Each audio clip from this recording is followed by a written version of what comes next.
नमस्कार दर्शकों, बात आज के चैनल के कार्यक्रम खबरदार खबरों में आपका स्वागत है। आपको बता दें कि इस कार्यक्रम में हम आपको देश दुनिया की दमदार खबरें संक्षिप्त में बताएंगे।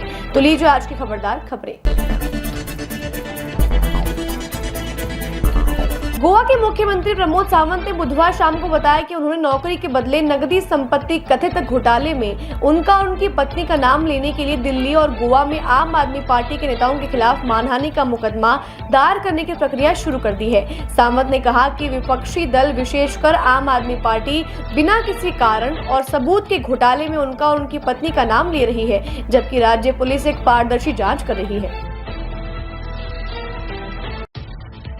भाजपा अध्यक्ष चंद्रशेखर बावनकुले और उनके सहयोगी प्रवीण दारेकर ने दावा किया है कि महाविकास अघाड़ी के कई सांसदों और विधायकों ने उनसे संपर्क कर उनकी अपनी पार्टी से नाराजगी जताई है।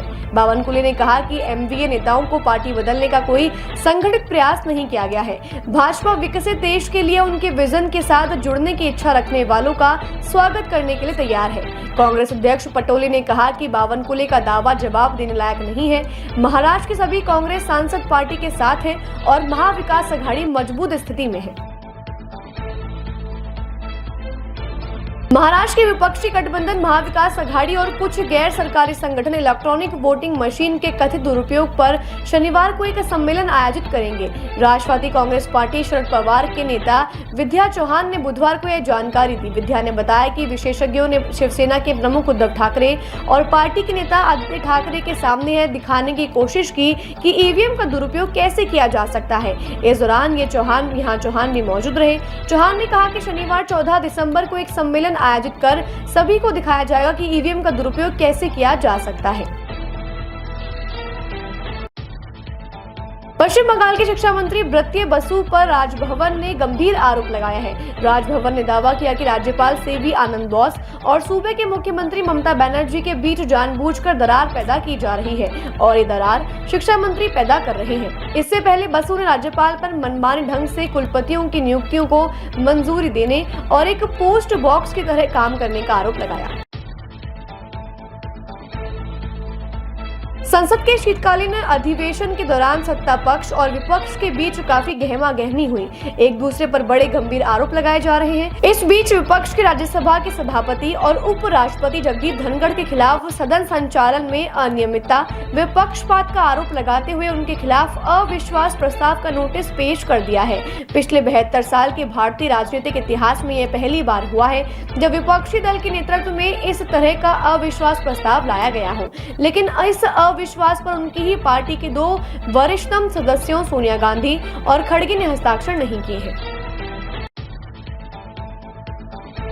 शंभू बॉर्डर पर किसानों के आंदोलन के बीच किसान नेता सरबंस सिंह पंधेर ने कहा है कि किसानों के दिल्ली आंदोलन को शुरू हुए 10 महीने से ऊपर हो चुके हैं और आमरण अनशन को 17 दिन बीत चुके हैं, लेकिन सरकार की तरफ से किसानों से बातचीत की मंशा के बारे में कोई प्रस्ताव नहीं मिला है और सरकार के मंत्री गैर जिम्मेदाराना बयान दे रहे हैं, जिससे किसानों में आक्रोश पैदा हो रहा है। सरकार किसानों से किए गए वादों को पूरा नहीं कर रही है और सभी से इस विरोध में शामिल होने की मैं अपील करता हूँ।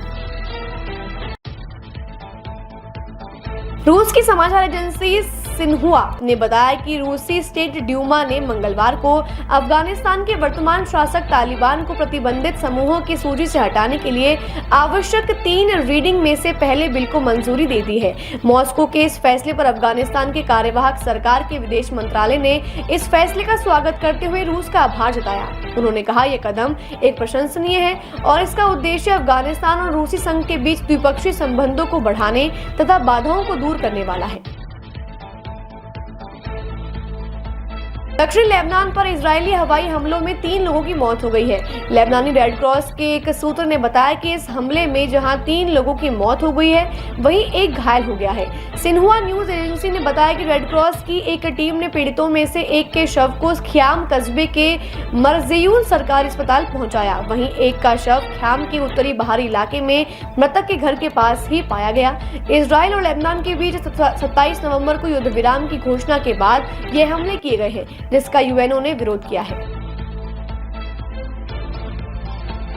महाराष्ट्र विधानसभा के चुनावी नतीजों को लेकर विपक्ष ईवीएम और चुनाव आयोग पर लगातार सवाल उठा रही है। हालांकि आयोग इसको सिरे से खारिज कर चुका है।